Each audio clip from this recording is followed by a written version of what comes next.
Alhamdulillahi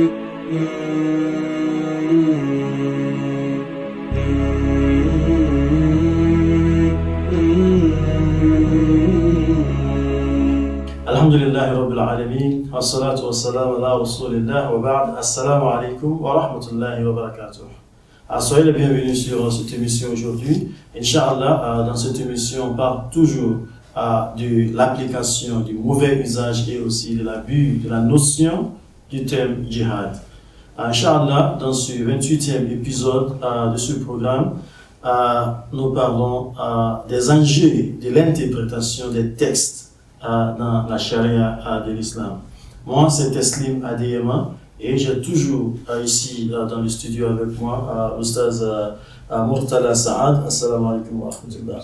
Et aussi l'Oustaz Mohsin Hamza, assalamu alaikum wa rahmatullah. Inch'Allah. Donc, Oustaz Mohsin, j'aimerais commencer avec vous aujourd'hui. Le Coran et la Sunna du Prophète sallallahu alayhi wa sallam contiennent plusieurs textes portant sur le djihad, la guerre, les combats, les consolidations de paix, les relations interconfessionnelles et internationales. Et parfois, ces textes semblent contradictoires pour certaines personnes. Ils parlent souvent de guerre, souvent parlent de la paix. Comment les chercheurs résoudront-ils les preuves textuelles qui sont apparemment contradictoires afin de résoudre la contradiction apparente et arriver à une conclusion, surtout concernant la signification la plus correcte de ces textes? Pourriez-vous nous donner un aperçu du processus de réconciliation des textes apparemment contradictoires selon les érudits de l'islam? Alhamdulillah Rabbil Alamin, wassalatu wassalamu ala Rasulillah. De façon succincte, vous demandez comment les savants arrivent à résoudre les textes qui portent contradictoires dans l'apparence, alors que dans le fond, le sens est bien harmonisé. C'est ça qu'on appelle en arabe at-ta'arud. Et les savants, alhamdoulilah, ils disposent beaucoup de types, tout d'abord des références d'abord, et ensuite nous allons citer les règles, quelques règles qu'ils utilisent. Dans ce cas, il est bon de prendre connaissance de ce qu'on appelle le Coran. Le Coran, tout ce qui a rapport avec le Coran, combien de sourates, quelles sourates sont les sourates Maqiyya, lesquelles qui sont Madaniya, et Sabab al-Nuzul, également comment les versets ont été révélées, tout ce qui a rapport avec ce qu'on appelle le Coran. Ça va être des références ça fait partie des références qu'ils utilisent. Nous avons également aussi Ulum al-Hadith. Ulum al-Hadith aussi, c'est très important pour connaître le hadith qui est Sahih, Darif, Hassan al-Bayrihi, Sahih al-Zatihi, tout ça là pour mieux saigner les tests, pour connaître lesquels hadiths qui sont mawdou qu'on ne peut pas utiliser comme preuve dans la justification. Également, la biographie du prophète Mohammed sallallahu alayhi wa sallam, c'est le contexte dans lequel tout a été révélé. Et également, il faut aussi comprendre la langue arabe, la linguistique. La langue arabe, on a besoin de ça parce que si nous prenons le Coran, les hadiths, tout ceci, c'est à travers la langue arabe. Donc, on ne doit pas être loin aussi de la langue arabe, prendre ce qu'il faut dans la langue arabe. Également, les bases de la jurisprudence, on appelle usul al-fiqh ici également. Ce sont des domaines que les savants ils exploitent pour pouvoir régler ces tests qui semblent en contradiction en apparence, alors que dans le fond, les sens sont véritablement bien harmonisés.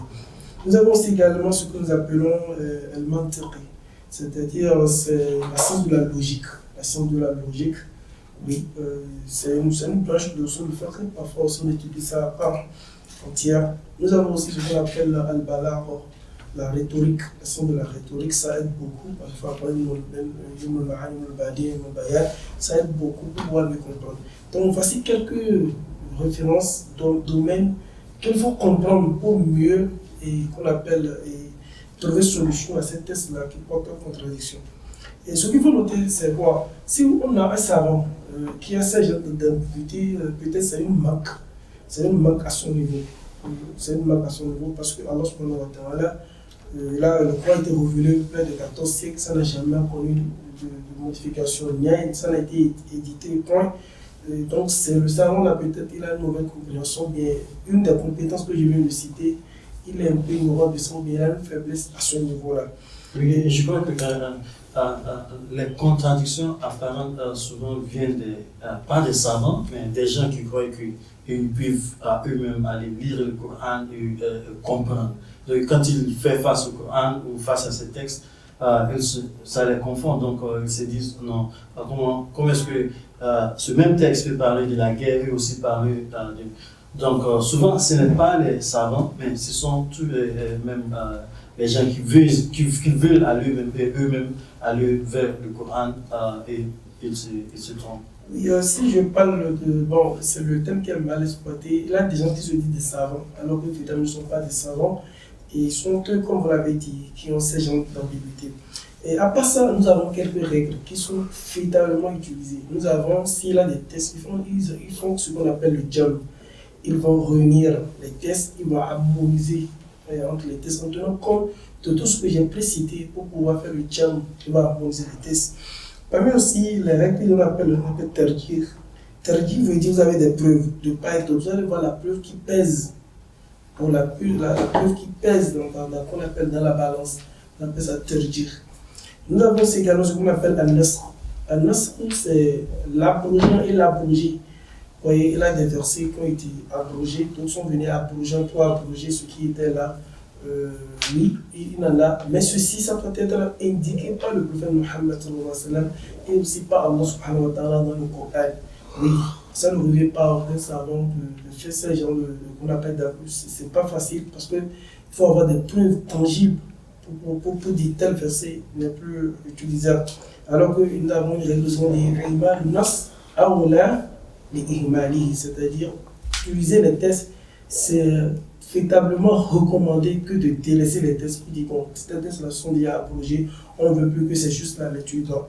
Parmi aussi les tests, là aussi des savants, il y a des fois, s'ils voient des tests comme ça, et ils refusent, ils appellent souvent à tawakkuf, c'est-à-dire ils laissent le test là d'abord. C'est-à-dire ça peut prendre du temps. Ouais, c'est une méthodologie qu'ils utilisent également pour soumettre le test à une pause, pour voir encore, pour analyser d'autres paramètres. Ils utilisent aussi ça. Il y a aussi ce qu'on appelle Atasakut. Atasakut aussi, ça fait partie, mais ce n'est véritablement Atasakut qui n'utilise pas trop, c'est le fait d'annuler un verset, de voir que ce verset-là, son contexte n'est pas là. On annule en même temps pour voir les versets qui sont du domaine, qui sont dans le contexte. Et enfin, on peut citer aussi également At-Tahrir. At-Tahrir, c'est là, vous avez les preuves, c'est-à-dire sur une question, vous avez les preuves qui sont semblables. Parce que vous avez vu, les preuves de ce côté ne sont véritablement tangibles, les preuves aussi de l'autre côté sont tangibles. Donc ça porte un peu qu'on appelle de confusion, ça ne met pas quel il faut choisir. C'est là même les savants font la prière de istikhara pour pouvoir choisir un côté. Parce que si on parle de ces tests-là, on tient compte aussi des réalités, des peuples à qui on veut utiliser ces tests-là. À un moment donné, ça devient équivalent. Et ces tests-là, il faut choisir pour appeler ça intérieur. Et de tout ça, il faut tenir compte de tout ce que j'ai cité, la vie du prophète Mohammed, la vie des compagnons. Et parce que le prophète Mohammed a dit la meilleure période de l'islam, c'est sa période. Et ensuite la période qui suit, et ensuite la période qui suit. Donc il faut aussi analyser toute cette période pour voir comment ils ont compris les tests. Voici quelques règles qu'ils utilisent. Ce n'est pas du tout amusant. Les gens tuent toute leur vie pour apprendre ça. Ils sont toujours dedans. Ils ne cessent jamais de lire, de voir les tests. On ne peut pas se lever d'un seul jour et dire ça là, c'est annulé. Ça là, c'est comme ça, moi j'ai compris. La religion n'est pas comme ça. On doit se rapprocher face à l'eau. Il faut se rapprocher de ceux-là qui détiennent le commandement pour poser la question, pour comprendre davantage l'islam. Masha'Allah. Merci beaucoup. Oustaz Moustala, quelles sont les principales approches utilisées par les chercheurs lorsqu'ils traitent des textes apparemment contradictoires? Pouvez-vous introduire l'approche idéale de l'harmonisation et de la conciliation des textes pour traiter les textes opposés? Qu'est-ce que cela signifie quand il est lié au sujet du djihad? Alhamdulillah, sallallahu alayhi wa sallam. Je vais tout d'abord commencer par citer un adage qui est qui est très répandu parmi les judités musulmanes, qui dit لا تعارض مع العقل السليم بالنص الصحيح. C'est-à-dire, il n'y a pas de contradiction entre un texte authentique et un sens sain. Oui, Voilà. c'est vrai. Voilà. Quelqu'un qui a un sens, quelqu'un qui a une morale saine, il ne va jamais dire qu'il y a une contradiction entre les versets ou les hadiths du prophète. Effectivement, ça peut apparemment voir qu'il y a une contradiction, mais comme l'a bien expliqué le frère Mohsin, les érudits musulmans, surtout ceux qui ont étudié ce qu'on appelle usul al-fiqh, en jurisprudence islamique, ils ont vraiment des outils qui leur permettent de trouver une solution, que ce soit, comme on vient de citer, les étapes pour pouvoir relever cette contradiction qu'on constate. Donc, si on revient sur ce qu'on appelle la conciliation ou harmonisation, ce qu'on appelle en arabe al-jam', effectivement, quand on constate que apparemment il y a une contradiction entre un texte, cette contradiction-là, on peut la comprendre des fois entre deux versets coraniques ou entre un verset coranique et un hadith, ou entre un hadith ou un verset coranique avec une règle comprise par un savant islamique. Donc, ce qu'il faut faire, ce qui est recommandé, c'est de voir si on peut réconcilier, si on peut faire une harmonisation entre les deux textes-là. Donc, si cela n'a pas été possible, on peut voir aussi à Tarkir, le fait de choisir la meilleure règle parmi tant d'autres, ou bien voir un nasr. Donc, la conciliation ou harmonisation dans le processus de compréhension du texte, les chercheurs trouvent parfois des textes avec deux significations qui semblent entrer en conflit ou contredire les autres textes. C'est aussi qu'on vient de citer comme ta'arud. En vérité, les savants admettent aussi qu'il n'y a pas de contradiction réelle dans le Coran, ni dans la parole d'Allah. Donc, des textes apparemment contradictoires ne sont que des contradictions dans l'esprit du savant, on l'a bien expliqué. C'est un savant, vous savez, Allah subhanahu wa ta'ala, c'est lui qui donne le savoir.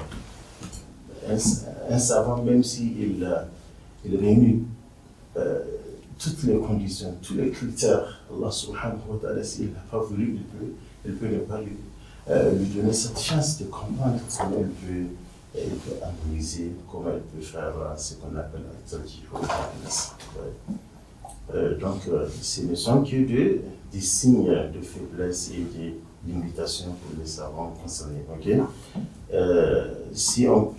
Ça, c'était un truc soutenu par cet éminent alim qui s'appelle Wahab al-Zuhali, qui est un de nos savants modernes, dans son livre qui s'appelle Usul al-Fiqh al-Islami wa Adillatuhu. Aussi, on peut comprendre aussi auprès des universités, des savants musulmans ou des juristes qui font face à des récits divergents, devraient chercher une autre signification ou bien une condition manquante ou un contexte et tenter d'interpréter toutes les narrations dans le but de résoudre le désaccord qu'on constate.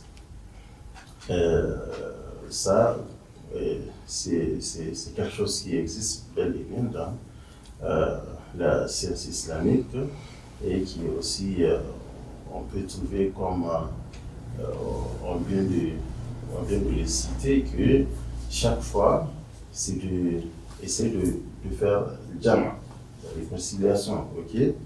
Et comme comme le soutenu aussi, c'est cette règle qui dit Imal Nas, Aoulamin Ihmal, c'est-à-dire toujours, c'est d'essayer de réconcilier sur des textes-là, c'est mieux que l'abandonner ou bien de ne pas le considérer. Donc, il y a des critères parmi lesquels le prophète avait cité. Parmi ces critères-là, connaître aussi le sira du prophète sallallahu alayhi wa sallam, connaître les raisons de ces versets, les circonstances dont ces versets ont été révélés. Si c'est un hadith, connaître les raisons, ok, tout ça là, et c'est des choses évidentes pour toute personne ou tout savant qui voulait vraiment essayer de réconcilier un texte qui a apparemment d'être un peu contradictoire. À la fin, l'harmonisation et la conciliation fructueuse de preuves, l'interprétation ne devrait pas entrer en conflit avec les valeurs claires ou les objectifs supérieurs, ce qu'on appelle maqasid al-sharia, et ses principes universels et sentences juridiques, ok, qawaid al-fiqhiyya. Donc, en essayant de faire le jam', la réconciliation là, on doit toujours tenir compte de quoi? Maqasid al-sharia, le thème supérieur de l'islam, ok, et de prendre en compte aussi les règles de al-fiqh, ok. Et on peut peut-être citer Ibn Qayyim al-Jawziyya dans son document nommé I'lam al-Muwaqqi'in, ok. C'est un document très riche de Ibn Qayyim al-Jawziyya qui nous rappelle que le fondement de la charia est la sagesse et la sauvegarde du bien-être des gens dans cette vie et dans la vie suivante. Dans son intégralité, il s'agit de justice, de miséricorde, de sagesse et toute règle qui remplace la justice par l'injustice, la miséricorde par son contraire, le bien commun par le mal, la sagesse par la folie, et une règle qui n'appartient pas à la charia. Toute chose, comme je l'ai cité au début, quand on voit qu'il y a une contradiction, ce qui est sûr, c'est une limitation, un manque. Sinon, un texte authentique ne doit pas être en contradiction avec un sens ou une logique saine, quoi.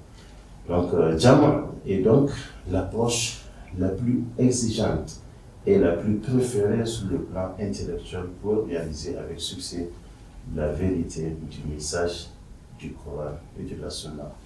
Allah subhanahu wa ta'ala. Merci beaucoup, Ustaz. Ustaz Mohsin, lorsque vous étiez là à répondre à la première question, vous avez cité, énuméré quelques techniques que les savants utilisent. Et parmi ces techniques, c'est l'harmonisation que l'Ustaz vient d'expliquer. L'autre technique que vous avez citée aussi, c'est le tergier. Quand on parle de tergier, de certains textes ou éléments ou même éléments de preuve, lorsqu'on essaie de tirer une conclusion du texte apparemment opposé sur le sujet de la guerre et de la paix, de quoi parle-t-on? Je disais tantôt à Terjir, c'est une autre règle qu'on utilise si on n'arrive pas à utiliser le jam pour pouvoir rassembler les textes qui semblent contradictoires en apparence, alors que dans le fond, les textes sont bien harmonisés. Interdire, c'est le faire comment dit-on, de voir quelle preuve est plus prépondérante que l'autre. Et ici, ça prend en compte les sabab nuzul de ces versets, les versets ont été révélés dans quel contexte.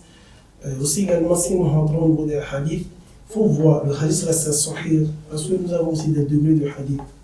Les hadiths ne sont pas au même degré, nous avons les hadiths sont marfou, où la chaîne touche directement le prophète Mohammed sallallahu alayhi wa sallam. Nous avons les hadiths qu'on appelle ma'ouf, où la chaîne de transmission, ça sera au niveau des compagnons. Nous avons les hadiths qu'on appelle maqtou, où la chaîne de transmission, ça sera au niveau des tabi'in. On regarde tout ça là, parce que si nous sommes sur une question, et on voit un hadith qui est marfou, et on voit un hadith qui est ma'ouf, on va plus préférer le hadith qui est marfou que le ma'ouf. Ainsi également, le tarjih, c'est pas que on délaisse l'autre, mais on voit que la preuve de ce que nous voulons utiliser est plus, ça pèse dans la balance que l'autre là. Mais comme je l'ai dit, je laisse souligner en termes de ma prise de parole, c'est lorsqu'on rate avec le jam, lorsqu'on n'arrive pas à faire le jam de test. Le jam, ça l'a dit expliqué, c'est véritablement ça, c'est là même se trouve le travail. Parce que travailler avec les paroles d'Allah, c'est mieux que de les déverser. Donc si ça ne marche pas, c'est là où on de tarjih. On fait la préférence au niveau des versets, au niveau de, comment dit-on, des preuves. Il y a une priorité, les règles. Oui, il y a une priorité. Le jam d'abord, si ça ne marche pas, on vient de tarjih. Il ne faut pas oublier le contexte, la vie du prophète Mohammed sallallahu alayhi wa sallam. On oublie aussi également dans quel contexte, tout ça, là, ça aide beaucoup. Maintenant, souvent on dit, les versets qui sont révélés à la Mecque, là, touchent plus leur aqida. Vous voyez? Et les versets qui sont au niveau de déjà lorsque le prophète Mohammed sallallahu alayhi wa sallam, en année 12 de sa prophétie, il a déjà la prière qui a commencé jusqu'à Médine. Donc à Médine, nous avons plus de ahkam. Donc il tient compte de ça aussi également pour voir comment faire le tarjih. Vous voyez? Donc c'est un peu de ça. Masha'Allah, merci pour cela. L'une des techniques ou même des règles que l'Oustaz nous a donné à énumérer dans sa prise de parole à la première question, c'est le nasr. Quand on parle du nasr ou même l'abrogation, de quoi parle-t-on? Surtout, le nasr est quand on a des textes qui sont apparemment contradictoires qu'on utilise. Mais quand on parle de nasr, comment utilisent les savants le nasr et de quoi même parle-t-on? Alhamdulillah. Parmi ces principes-là, ou les critères dont les savants de l'islam ont posé pour qu'on puisse étudier des textes qui semblent contradictoires, effectivement, le frère avait parlé de Al-Jam'. Donc c'est le premier niveau, au cas où on n'arrive pas à harmoniser le texte. Là, on vient à Tarjih, qui est le deuxième niveau. Et si on n'arrive pas, on vient au troisième critère qui est Al-Nasr, l'abrogation. Okay? Donc l'abrogation, c'est aussi une approche la plus controversée pour résoudre les textes apparemment contradictoires. Okay? C'est ce qu'on appelle Al-Nasr. Donc cette méthode suggère que la preuve ultérieure, chronologiquement parlant, devrait abroger, juridiquement annuler la première. Donc c'est deux textes dont la deuxième va annuler la première. Je pense, comme on a un peu expliqué cette contradiction, on peut la trouver aussi, on peut la comprendre dans le verset coranique ou entre deux hadiths et vice-versa. Si je peux peut-être rapidement, pour un peu davantage expliquer, donner les deux versets là qui ont parlé de l'alcool à l'islam. Là où Allah subhanahu wa ta'ala, premièrement, il a interdit l'alcool en disant بعد أعوذ بالله من الشيطان الرجيم يا أيها الذين آمنوا لا تقربوا الصلاة وأنتم سكارى. Vous voyez, là, c'est une interdiction de prier pendant qu'on est dans un état d'hiver. Et Après, Allah subhanahu wa ta'ala a fait révéler un autre verset là où il dit Ya ayyuhalladhina innama al-khamru wal-maysir wal-ansab wal-azlam rijsun min 'amali ash-shaytan fajtanibuhu. Vous voyez, là-bas, il y a une introduction de ne pas prier pendant l'état d'hiver. Ici, on vous interdit carrément l'alcool.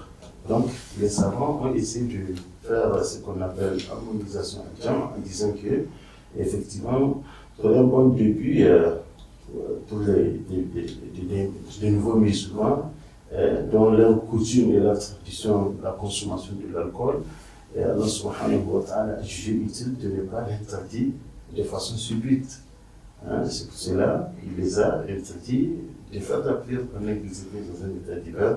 Et quand leur foi s'est intensifiée, c'est devenu de façon grande, Allah subhanahu wa ta'ala a interdit carrément l'alcool. Donc ça, c'est une façon de harmoniser les deux textes. Donc on peut trouver aussi certains versets qui nous enseignent cela. Ce qu'il faut comprendre par rapport à cette question du nasr, cette approche des textes contradictoires qu'on appelle ta'awud en arabe, n'est utilisée qu'un dernier recours lorsqu'un ulama, lorsqu'un alim, il a tenté de faire de son mieux, mais il échoue à tous les autres moyens, c'est-à-dire al-jam' et al-tarjih. Là, il utilise ce qu'on appelle un nasr. Donc, certains versets du Coran et quelques déclarations du compagnon du prophète sallallahu alayhi wa sallam ont été interprétés par la plupart des érudits comme confirmant l'existence d'une théorie générale de l'abrogation, qui s'appelle al-nasikh wa al-mansukh, qui sont appliqués au Coran et aussi à la sunna du prophète sallallahu alayhi wa sallam. Toutefois, le Coran et toute déclaration du prophète sallallahu alayhi wa sallam ne contiennent aucune preuve appuyant l'abrogation d'un texte particulier du Coran concernant le djihad, par exemple, la guerre, le combat. Dans ce verset-là, il n'y a pas de contradictoire. Ces versets-là, c'est des versets qui ne posent pas de contradictoire. Il y a aussi la consolidation de la paix et aussi les relations interconfessionnelles et internationales. Donc, les versets qui ont parlé de ces sujets-là ne portent pas de contradictoire. Donc, heureusement, il faut le dire que tous les textes spécifiques relatifs au djihad, au combat et aux relations interreligieuses qui sont revendiquées par un érudit particulier comme ayant été abrogés par un texte ultérieur ont été soit harmonisés et réconciliés par de nombreux autres érudits. Donc tous les textes dont on comprend qui ont parlé de djihad ou de consolidation de la paix et de relations interconfessionnelles, c'est des textes qui ont été harmonisés par d'autres savants qui ont pu, avec leur ijtihad, qui ont pu comprendre que ces versets-là peuvent être harmonisés et réconciliés. Donc, Masha'Allah, on a parlé ici du jam, on a parlé du tarjih, on a parlé du nasr. Quelle est la voie à suivre dans les interprétations et la résolution des textes contradictoires? Et quelles sont les implications des approches utilisées par les chercheurs? Alhamdulillah, Rabbil Alamin, wa salatu wa salam ala Rasulillah. Votre question, c'est de savoir quelle voie suivre dans les interprétations et la résolution des textes contradictoires. C'est juste la sommation, vous me demandez de faire la sommation de ce que nous avons dit jusqu'à là. La première des choses, c'est de connaître plutôt le contexte dans lequel les textes ont été révélés et dans quoi nous voulons utiliser ces textes-là. Est-ce que les contextes sont presque les mêmes, identiques, ou bien par analogie, on peut le faire. Il faut connaître le contexte. Également, il faut connaître aussi également les versets qui ont trait avec le contexte. Peut-être il y a 10 versets, 15 versets. Il faut essayer de connaître ces versets. Et aussi le sabab nuzul, et aussi le hadith avec le wurud. Ensuite, maintenant, il faut voir la vie du prophète Mohammed sallallahu alayhi wa sallam. Est-ce que ça s'est passé une fois dans la vie du prophète Mohammed sallallahu alayhi wa sallam? Il y a quelque chose de similaire. C'est passé dans la vie du prophète Mohammed sallallahu alayhi wa sallam à ses compagnons. Ensuite, maintenant, si c'est possible de faire le jam, d'abord, harmoniser les tests entre eux. Et si ça ne marche pas toujours, il faut passer maintenant ce que nous appelons le terdir. Il faut voir quel test qu'on appelle prévoir sur l'autre et voir avec les degrés de ces tests-là. Vous voyez. Et également, si ça ne marche pas en ce moment, il faut faire ce qu'on appelle l'abrogation. De voir ce que le verset, est-ce que ce n'est pas un verset qui est déjà révélé et Allah a fait révéler notre verset. Allah même a dit que là, il substitue les tests. Il y a des fois, Allah supprime le verset là définitivement. Ça m'appelle ou bien il essaie de substituer ça avec un autre verset devant ça. Et nous avons, par exemple, maintenant, je prends par exemple un cas palpable. On verra ça par la suite de façon très détaillée.